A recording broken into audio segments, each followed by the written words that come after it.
This is the Trump Breaking News Network. Here's what's happening. The limits of outrage, liberal journalists coming to grips with Trump's win, Hillary's loss. By Howard Kurtz. As liberal pundits struggle to come to terms with the Trump victory they never expected, some are finally pulling themselves out of denial. They are still appalled by Donald Trump, but they are edging toward more honesty about why Hillary Clinton lost and how they need to calibrate their opposition to the next president. I don't think the media have gotten over the shock either. Trump continues to use disruptive tactics, and many journalists are still smacking their foreheads in the belief that this is not how it's supposed to be done. It's the same mistake they made during the campaign.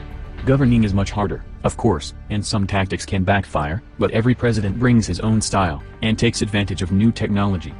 In a kind of meta-tweet, Trump wrote yesterday, "If the press would cover me accurately and honorably, I would have far less reason to tweet." Sadly, I don't know if that will ever happen. Almost everything Trump has done since the election has kept him in the news, and has riled up the left. He gets little credit for conciliatory gestures. I mean, the guy met with Al Gore yesterday and talked about finding common ground on climate change. That certainly seems like reaching out. In the New Republic, Eric Sasson, while ripping Trump, suggests that the liberal side might want to dial it down. It is painfully clear that all our outrage didn't work. And now there's a danger of getting sucked into a vortex of what I'd like to refer to as outrage porn. In other words, everything shouldn't be cranked up to 11. Trump's horrific statements aren't going to stop. He's going to keep tweeting about every slight and alleged offense, from Hamilton controversies to unflattering Saturday Night Live sketches to the untold thousands of protests and articles and taunts forthcoming. And he will use these incidents to cement his reputation as a political outsider with his voters.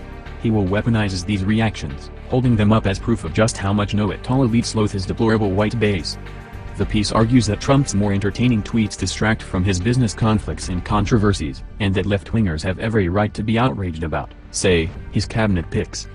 But shouting into an echo chamber will not amplify our voices.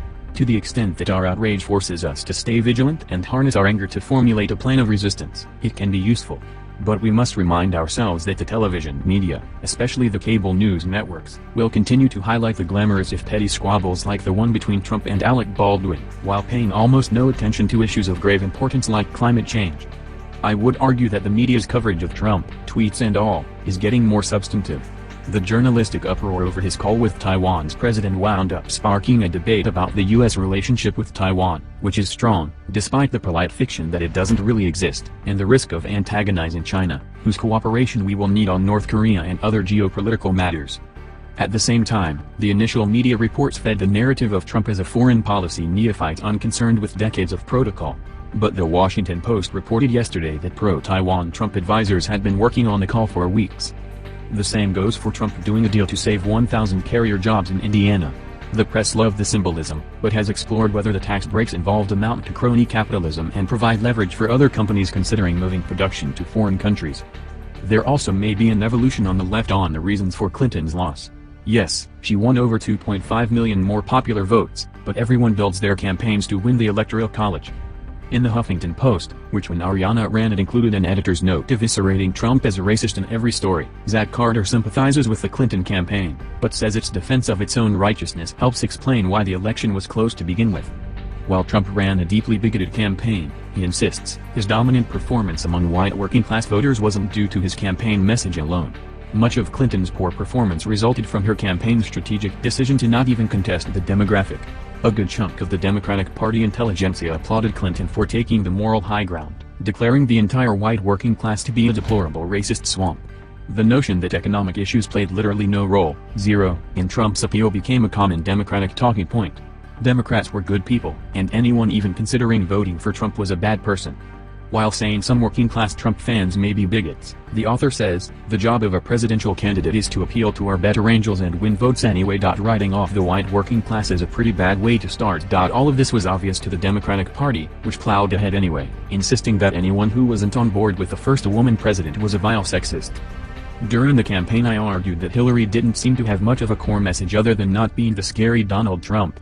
Now her folks could point you to 25 policy planks on the economy, but to me she didn't seem to speak to people who worked in factory or service jobs and are anxious about their future. And, of course, she blew off Michigan and Wisconsin till the very end of the campaign, assuming the states would as usual vote for the Obama party. Media liberals who want to rebuild the Democratic Party or effectively challenge Trump need to grapple more honestly with the earthquake of 2016. Some are finally digging their way out of the rubble. This has been the Trump Breaking News Network. Please subscribe and share to stay up to date on the latest news about our president. Be informed.